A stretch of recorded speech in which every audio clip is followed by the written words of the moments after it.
ప్రభు అంటున్నారు, లోతైనటువంటి జలముల గుండా నీవు నడిచినప్పుడు అవి నిన్ను ముంచివేయు.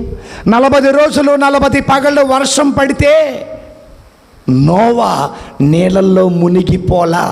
ఎందుకు అనగా నోవాకు తోడుగా దేవుడు ఉన్నాడు.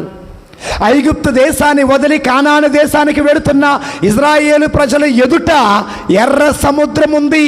అది వారిని ముంచివేయలా. ఎందుకనగా దేవుడు వారికి తోడుగా ఉన్నాడు.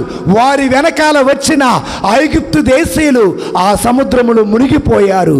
ఎందుకు అనగా వారికి దేవుడు తోడు లేడు. ఇజ్రాయేలు ప్రజలు మందసాన్ని ఎత్తుకొని యోర్దాను నది దాటుతూ ఉండగా ఎప్పుడైతే యాజకుల పాదాలు ఆ యోర్దాను నదిలో ఉన్న నీళ్లను తాకాయో ఆ నది 2గా చీల్చబడింది. ఇజ్రాయేలు ప్రజలందరూ యోర్దాను నది దాటారు.